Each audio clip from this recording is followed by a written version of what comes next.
Chers camarades peuple d'Afrique, je ne sais pas si vous avez vu l'intervention de l'ex-commandant. L'ex-commandant, ce gars-là, ce type-là, Ahmed Kinda. Le voici. Ahmed Kinda. Ahmed Kinda est l'ex-commandant des forces spéciales. Il a relaté dans une vidéo aujourd'hui, mais la mission qui lui avait été assignée, chers camarades, ça donne froid dans le dos. Les gens voulaient coûte que coûte faire tomber le camarade président Ibrahim Traoré, chers camarades. Ahmed Kinda est venu expliquer ce qui s'est passé. Il faut retenir déjà 3 noms. Il y a le colonel Damiba, il y a un journaliste que je n'aime pas du tout, qui est toujours dans les mauvaises choses, Ahmed Bari, et il y a maintenant un autre colonel qui s'appelle colonel Ouaba. Voici les trois personnes qui sont les têtes pensantes de ceux qui veulent déstabiliser le Burkina et qui veulent faire tomber le capitaine président Ibrahim Traoré. Chers Burkinabés, notez ces 3 noms-là quelque part. Le jour que vous mettez la main sur l'un d'entre eux, il faut faire leur fête. Ces personnes n'aiment pas votre pays. Pas de les tuer, non. Moi, je ne suis pas partisan des meurtres. Mais si vous les attrapez, il faut me les chicoter. Et puis les gens ils seront jugés pour trahison. Parce qu'ils veulent faire tomber le président du Faso. Maintenant, le capitaine Ibrahim Traoré n'est plus président de la transition. Il n'est plus président de la transition, hein. C'est les forces vives de la nation qui l'ont mis là désormais. Donc, il porte maintenant le titre de président de la République du Faso. Il n'est plus président de la transition. Ce qui voudrait dire que toute personne qui veut essayer de faire tomber le capitaine colonel, le capitaine président Ibrahim Traoré, est en train d'aller contre la constitution du Faso. Cette personne est en train de trahir la plus grande norme en droit qu'on appelle la constitution. Et vous savez très bien que celui qui trahit la constitution, celui qui trahit, qui veut faire tomber un président est passif de prison à vie. Ça, c'est la justice burkinabé qui va gérer le cas de tous ces traites-là. Mais ce que je veux dire, c'est l'information que je vais vous balancer. Donc, M. Ahmed Kinda, dont je vous ai montré déjà l'image, est passé aux aveux. Il a donné dans les moindres détails ce qui s'est passé. C'est un enfant qui va lancer un appel. Et ils vont aller entre le Bénin et le Niger. C'est là-bas qu'il avait le matériel nécessaire pour pouvoir frapper. Malheureusement pour eux, les Nigériens, comme je vous ai dit, les Nigériens sont beaucoup, très vigilants en ce qui concerne leurs frontières. Ces personnes-là ont été contrôlées quelque part. Il va parler tout à l'heure. Ont été contrôlées quelque part, il y a eu un problème. Je vais vous relater un peu ce que Kinda a dit. Regardez très bien. Le trajet que les gens devaient prendre. Ok? Écoute, regardez très bien. Arrivé là-bas, le petit a émis des appels et il a dit qu'on devait continuer. J'ai eu des doutes, mais je me suis dit qu'on y allait. Dès qu'on a quitté Mahla-Moville, on a franchi le fleuve et on a pris un car. Vers le premier arrêt, il y a eu des difficultés, mais on a réussi à gérer. Sûrement qu'ils ont donné de l'argent aux policiers qui étaient là. Ils n'étaient pas encore à Niamey, ils n'étaient pas encore au Niger.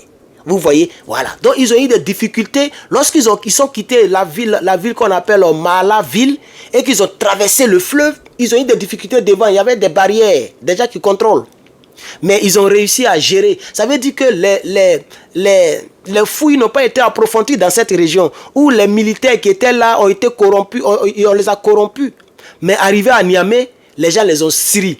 Et les gens ont dit que ne vous inquiétez pas, on va vous laisser. Si vous ne vous reprochez de rien, venez, on va faire une fouille approfondie. On va faire une vérification approfondie de votre trajet. Et c'est là qu'il y a eu tous les problèmes, chers camarades. Chers camarades, non, c'est pas bon. Je vais sauter. Regardez un peu. Ce qu'on va faire, c'est que je vais vous permettre, pour ceux qui n'ont pas suivi la vidéo, je vais vous permettre de suivre la vidéo, parce que la vidéo, c'est depuis hier qu'elle s'est déroulée, depuis le 29, depuis hier, ok, qu'elle s'est déroulée. Donc, Certainement, vous l'avez vu. Pour ceux qui n'ont pas vu, voici, on va regarder la vidéo. Et juste après la vidéo, on va poursuivre les hostilités. Je suis le commandant Guina Ahmed, ex-commandant de la force spéciale. Sony. Son Abdullah Sony. Ahmed Sony. J'ai été interpellé à la gare Rimbaud, à Niamey. C'était le vendredi 30 août 2024. Ce qui était prévu, c'est que Ousmane m'accompagne pour nous montrer où se trouvent les hommes et le matériel. Et effectivement, on a bougé un matin. Et quand on est arrivé à Yendi, Ousmane était avec un binôme quand ils sont venus me chercher. Arrivé à Yendi, le binôme dit que son chemin s'arrête là, que c'est ce petit-là qui va nous accompagner et qui connaît où se trouve tout le nécessaire.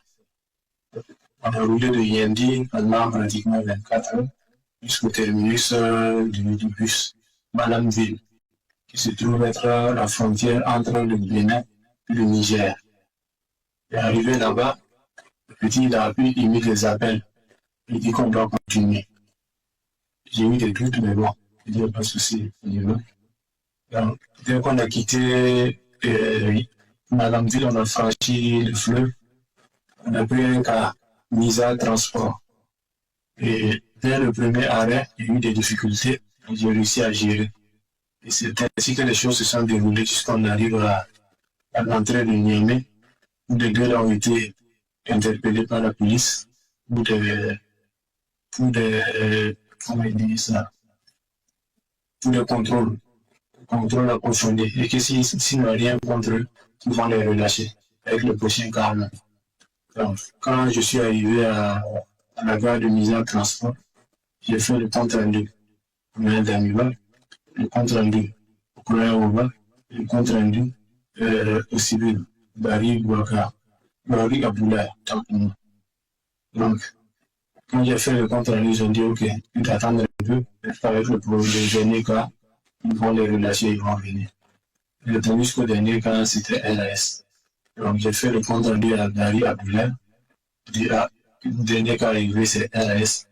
Et me demande, mais comme ça, là, que je fais pour moi. Il y a eu ces minutes que je vois pour la première fois. Donc, je ne sais pas comment je dirais. Il dit, ok, il y a un de ses amis qui va m'appeler. Effectivement, il y a un de ses amis qui m'a appelé, un certain Serge Mathurin, qui est venu me chercher à la gare et qui m'a amené dans une brèche.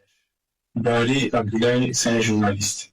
Normalement, les hommes, c'est initialement lui, Ousmane, qui devait me montrer où se trouve l'armement et les hommes et tout le nécessaire.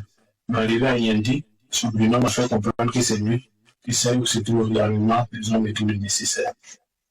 Pour ce projet, nous avons fait appel à des mercenaires à travers Barry Abdoulaye.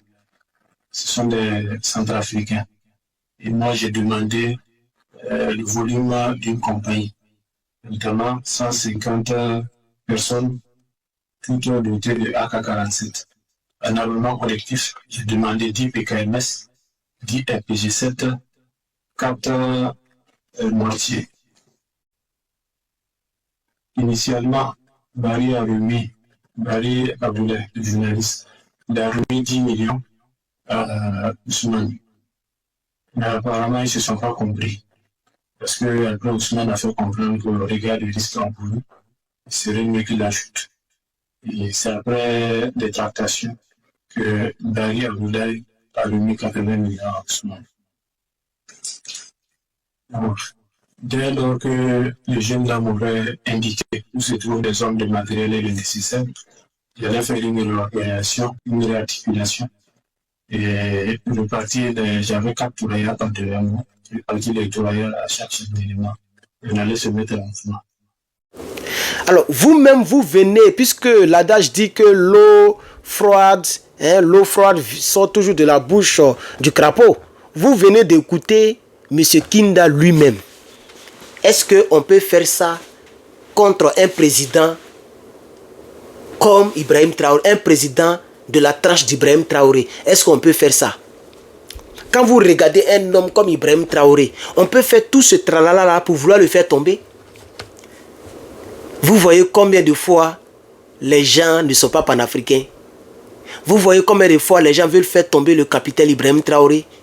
Je voudrais remercier tous les Burkinabés qui se donnent corps et âme pour pouvoir apporter leur soutien au capitaine. Je voulais saluer tous ceux qui font la veille citoyenne. Merci, chers camarades. Je voulais surtout saluer la vigilance du Niger et des militaires nigériens qui ne sont pas en train de jouer et qui ont serré une fois de plus ces personnes-là. Et je voulais demander au capitaine Ibrahim Traoré de commencer à juger les traîtres qui sont sur place. Parce que c'est parce que les gens n'ont pas encore vu des sérieuses condamnations que les gens continuent toujours de pouvoir entrer dans des déstabilisations. Je ne sais pas si on est d'accord. Si tu es d'accord avec moi, il faut pointer en commentaire. Je vais lire ton commentaire. Je souhaiterais que le colonel ou bien le procureur de la République ou bien le procureur militaire, parce qu'il y a déjà certaines personnes qui sont aux arrêts. Il y a plein même qui sont déjà aux arrêts. Vous voyez, et qui n'ont pas encore été fixés sur leur sort. Parce que je pense que lorsque les sentences vont tomber, lorsque les procès seront filmés comme le procès de la Guinée, et les vraies sentences vont tomber, je pense que tous ceux qui sont là en train de s'amuser pour faire comme Kinda, là, un ancien commandant des forces spéciales, qui s'est muté en terreau, parce que toutes les personnes qui veulent faire tomber le capitaine, ce sont des terreaux. On est d'accord? Il faut les traiter comme des terreaux. Parce que je ne sais plus pourquoi on peut faire tomber un homme comme le capitaine Ibrahim Traoré. Il n'y a pas un président comme lui en Afrique. Vous voyez, c'est des gens qui travaillent au profit des terreaux. Tous les Damiba et puis les Abdoulaye Bari, ce journaliste maudit là, et puis, comment il s'appelle encore, le colonel Ouaba là, tous ceux-là, ce sont des terreaux à mes yeux.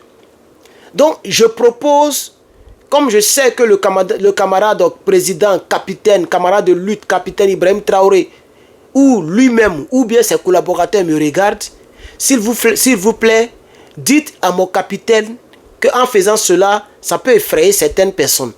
Parce que c'est le rôle même de la justice.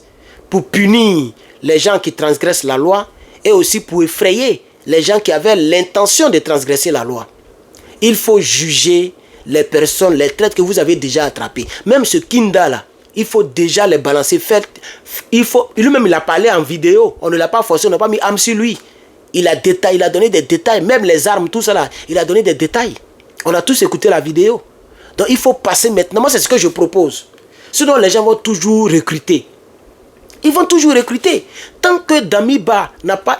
Tant que vous n'avez pas encore mis la pression à M. Faure. Regardez Faure. Ils sont devenus comme les Draman Ouattara. Il a même une milice privée pour aller tabasser Sagna. Ils sont allés tabasser le député Sagna. Parce que le député Sagna est allé donner son soutien à un autre député qui s'appelle Afui Agbo, quelque chose comme ça, qui a invité M. Marius Sagna pour venir parler dans leur DMV, il y a un peu oublié, qui est donc une coalition des partis politiques, peut-être de l'opposition contre M. Faure. Ils sont allés prendre des milices pour aller le tabasser. Vous voyez, non? Si les Burkinabés aussi, diplomatiquement, vous ne mettez pas la pression sur M. Faure pour qu'il vous rende, pour qu'il vous donne Damiba, les gens n'arrêteront pas les hostilités. Donc il y a deux choses que vous devez faire. Mettre la pression diplomatiquement à M. Faure pour vous donner Damiba et les autres traîtres qui sont cachés là-bas. Draman Ouattara, lui, on ne peut pas mettre la pression parce que lui-même, bientôt, son sort est scellé. Ce n'est pas sûr que 2025, il reste au pouvoir. Mais bon, on verra ce que le peuple de Côte d'Ivoire fera parce que je ne fais pas trop confiance au peuple de Côte d'Ivoire et aux politiques de Côte d'Ivoire, les politiciens de Côte d'Ivoire. Je ne leur fais pas trop confiance. Voilà. Alors, chers camarades peuple d'Afrique, voici donc, voici ce que je voulais quand même. Aujourd'hui, aujourd'hui, quel jour même? Aujourd'hui, est dimanche, non? Ah, aujourd'hui, est lundi. Ok. Donc, voici un peu ce que je voudrais donc partager avec vous dans cette énième vidéo de ce jour. Vraiment, je vous souhaite encore une fois de plus un très bon lundi. Que Dieu, dans sa grâce, vous accorde un très bon début de semaine et que tout au long de cette semaine, qu'aucun malheur ne frappe à votre porte et à la porte de vos familles et de vos enfants. Je m'appelle Herman le Patriote. Je remercie toutes les personnes qui ont souscrit donc sur ma chaîne YouTube. J'envoie de nouveaux souscripteurs à hauteur de presque $2, c'est $2 même, $2 par mois pour me soutenir. mine de rien, ça me permet à pouvoir acheter de l'eau pour boire. Ça ne donne pas grand chose, vraiment pas grand chose. C'est-à-dire pour avoir à peu près peut-être $100, il faut que vous puissiez être 50 personnes. Et ça n'atteint pas les 50 personnes pour l'instant. Donc toutes les personnes qui veulent souscrire sur mes chaînes YouTube, regardez à côté, ils ont mis rejoindre. C'est $2 par mois pour me soutenir. Je remercie toutes ces personnes qui ont souscrit sur mes plateformes. Merci beaucoup, chers camarades. Et il y a beaucoup de vidéos qui sont seulement réservées à vous que je vais partager dans les jours à venir. Merci beaucoup. Alors, chers camarades, voici un peu ce que je voulais dire. Je vous souhaite un très bon lundi sous la grâce du Saint-Esprit. Bonsoir chez vous.